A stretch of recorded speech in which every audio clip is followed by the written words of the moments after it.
10 दिसंबर को बेंगलुरु में रहने वाले उत्तर प्रदेश के 34 साल के टेकी अतुल सुभाष अपने घर में पंखे से लटके हुए पाए गए।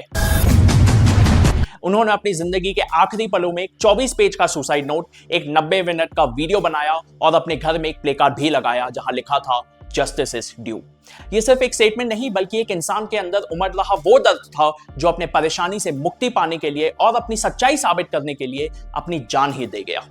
इस वीडियो में अतुल अपनी पत्नी और उनके परिवार पे काफी गहरा आरोप लगाते हैं। इमोशनल टॉर्चर, पैसों के लिए दबाव और एक फैमिली को जज को ब्राइब करने की बातें भी की गई है। ये पूरा मामला एक बड़े सवाल की तरफ इशारा करता है, कहां गया इंसाफ? क्या वक्त आ गया है सेक्शन 498 जैसे कानून को जेंडर न्यूट्रल बनाने की? अतुल सुभाष 99% जो है मैरिजेस में पुरुषों का ही दोष होता है। मेरा नाम अतुल सुभाष है। मैं तकरीबन 34 साल का हूँ। बैंगलोर में रहता हूँ। आज करने जा रहा हूँ। अतुल की कहानी सिर्फ उसकी पर्सनल ट्रेजेडी नहीं बल्कि आज के समाज और कानून के बीच की लड़ाई का एक परफेक्ट एग्जाम्पल है। आयरॉनिकली 10 दिसंबर को ही सुप्रीम कोर्ट ने फिर से इस बात को हाईलाइट किया कि सेक्शन 498A को हस्बैंड्स और उसके परिवार को परेशान करने के लिए इस्तेमाल किया जा रहा है।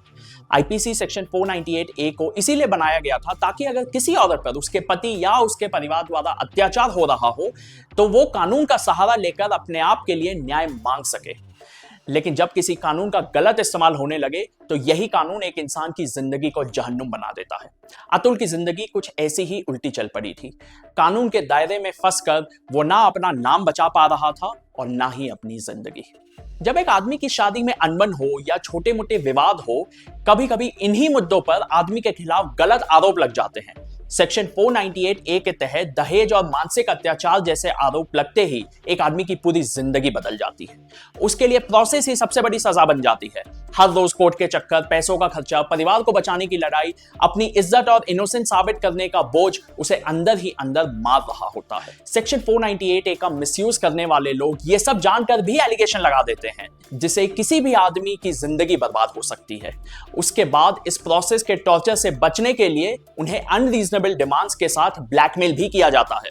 अगर कानून का मिसयूज हो तो इंसान का सुख चैन, समाज में उसकी इज्जत और कभी कभी उसकी जिंदगी भी छिन जाती है। ब्लैकमेलिंग, अनरीजनेबल डिमांड से बचने के लिए जब कोई रास्ता ना मिले तो ये सब इंसान को अंदर ही अंदर खा जाता है। अतुल के केस में भी कुछ ऐसी ही चीज थी। कानूनी चक्रव्यूह में फंसकर वो मेंटल प्रेशर से गुजर रहा था। उसके खिलाफ चल रहे केसेस और परिवार का प्रेशर उसे अंदर ही अंदर मार रहे थे। इसका एक बड़ा असर उसकी मानसिक स्थिति पर भी पड़ा जो उसने अपनी वीडियो में बहुत डिटेल में बताया। जब वो इस प्रोसेस में ट्रैप हो गया तो इस प्रोसेस से मुक्ति पाने के लिए उससे पहले 1 करोड़ और फिर 3 करोड़ मांगे गए केसेस सेटल करने के लिए। लीगल ब्लैकमेलिंग या लीगल टेररिज्म का इससे बेहतर एग्जाम्पल और क्या होगा। आज सोशल मीडिया पर #MenToo का ट्रेंड चल रहा है। लोग ये कह रहे हैं कि जैसे महिलाओं के लिए कानून होना जरूरी है वैसे ही मर्दों के लिए भी इंसाफ होना चाहिए। क्या मर्द होने की वजह से हमारे हक का कोई मोल नहीं है? अब ये बात समझना जरूरी है कि इस ट्रेंड का ये मतलब नहीं है कि हम महिलाओं की परेशानी को इग्नोर कर रहे हैं। बिल्कुल नहीं। इंडिया में महिलाओं के खिलाफ जुल्म और दहेज प्रथा जैसी प्रॉब्लम्स बिल्कुल रियल है और इन्हें दूर करने के लिए ये कानून जरूरी है। पर सवाल ये है कि क्या हम कानून को इस तरह से बैलेंस कर सकते हैं कि किसी बेगुनाह को टॉर्चर नहीं किया जा सके, झूठे आरोप लगाकर किसी बेगुनाह का शोषण ना हो? क्या हम जेंडर न्यूट्रल लॉ बना सकते हैं? क्योंकि एज ऑफ टुडे सिर्फ वाइफ अपने हस्बैंड को एक्यूज कर सकती है, हस्बैंड्स ऐसा कर ही नहीं सकते। बेसिकली ये एज्यूम किया जाता है कि हस्बैंड्स के मेंटली टॉर्चर होने की कोई पॉसिबिलिटी नहीं है। उनका जन्म सिर्फ दूसरों को टॉर्चर करने के लिए हुआ है। #MenToo का ये मतलब नहीं है कि हम महिलाओं की जरूरतों को भूल जाएं। ये सिर्फ एक डिमांड है कि कानून सबके लिए फेयर हो, चाहे वो मर्द हो या औरत। अतुल की मौत ने सबको झटका दिया है। #MenToo सिर्फ एक हैशटैग नहीं, एक आवाज है जो कह रहा है कि इंसाफ सभी को मिलना चाहिए। इससे हम ये सीख सकते हैं कि कानून का असली मकसद पूरे समाज के लिए इंसाफ लाना है, ना कि किसी को दबाना या डराना या उसी कानून का इस्तेमाल करके ब्लैकमेल करना। आज हम अतुल के लिए न्याय मांगते हुए ये नहीं कहते कि महिलाओं के लिए कानून गलत है, बिल्कुल नहीं।